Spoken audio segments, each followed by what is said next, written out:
حضرت ابو موسیٰ اشعری رضی اللہ عنہ سے روایت ہے، انہوں نے فرمایا میں قبل بنو اشعار کے چند افراد کے ساتھ سواریاں طلب کرنے کے لیے رسول اللہ صلی اللہ علیہ وآلہ وسلم کی خدمت میں حاضر ہوا تو رسول اللہ صلی اللہ علیہ وسلم نے فرمایا اللہ کی قسم میں تمہیں سواریاں مہیا نہیں کروں گا اور میرے پاس سواریوں کی جانور نہیں ہے۔ حضرت ابو موسیٰ نے کہا ہم لوگ جب تک اللہ نے چاہا مدینہ میں ٹھہرے، پھر آپ صلی اللہ علیہ وسلم کے پاس کچھ اونٹ آ گئے۔ آپ صلی اللہ علیہ وسلم نے ہمیں سفید کوہنی والی موٹی تازی اونٹیاں دلوا دی۔ جب ہم روانہ ہوئی تو ہم نے ایک دوسرے سے کہا ہم لوگ رسول اللہ صلی اللہ علیہ وسلم کی خدمت میں سواریاں طلب کرنے کے لیے حاضر ہوئے تھے تو آپ نے قسم کھا لی تھی کہ ہمیں سواریاں مہیا نہیں کریں گے، پھر ہمیں سواریاں مہیا فرما دی۔ چلو واپس چلے اور دریافت کرے کہ نبی اکرم صلی اللہ علیہ وسلم نے ہمیں بھول کر سواریاں مہیا نہیں فرما دی ہوں۔ چنانچہ ہم حاضر خدمت ہوئی اور کہا اے اللہ کے رسول ہم آپ کی خدمت میں سواریاں طلب کرنے آئے تھے تو آپ نے قسم کھا لی تھی کہ آپ ہمیں سواریاں مہیا نہیں فرمائیں گے، پھر آپ نے ہمیں سواریاں مہیا فرما دی۔ آپ صلی اللہ علیہ وسلم نے فرمایا اللہ کی قسم میں نے تمہیں سواریاں نہیں دی بلکہ اللہ نے تمہیں سواریاں دی ہے۔ قسم ہے اللہ کی میں تو انشاءاللہ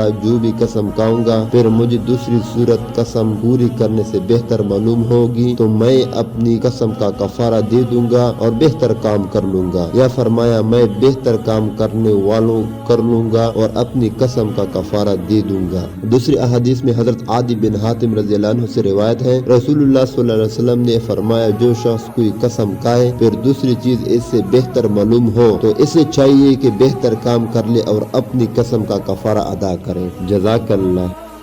اگر اپنے ماں باپ سے محبت کرتے ہو تو برائے مہربانی میرے چینل کو لائک اور سبسکرائب کر دیں۔ شکریہ۔ حضرت عبد الرحمن بن صفوان یا حضرت صفوان بن عبد الرحمن قریشی رضی اللہ عنہ سے روایت ہے انہوں نے فرمایا جس دن مکہ فتح ہوا وہ اپنے والد کو لے کر حاضر خدمت ہوئی اور عرض کیا اے اللہ کے رسول ہجرت میں میرے والد کو بھی شریک کر لیجئے، انہیں مہاجرین میں شمار کر لیجئے۔ آپ صلی اللہ علیہ وسلم نے فرمایا اب کوئی ہجرت نہیں۔ وہ حضرت عباس رضی اللہ عنہ کے پاس چلے گئے اور کہا آپ نے مجھے پہچانا؟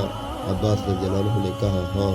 تب انہوں نے اپنا واقعہ بیان کیا تو حضرت عباس رضی اللہ عنہ نے صرف قمیص پہنے ہوئے ان کے ساتھ چل دیے، چادر بھی نہ اوڑی اور کہا اے اللہ کے رسول آپ فلاں صاحب سے واقف ہیں اور ان سے ہمارے جو تعلقات ہیں وہ بھی آپ کو معلوم ہے، وہ اپنے والد کو لے کر حاضر ہوئی ہیں کہ آپ ان سے ہجرت کی بیعت لیں۔ تو نبی صلی اللہ علیہ وسلم نے فرمایا اب کوئی ہجرت نہیں۔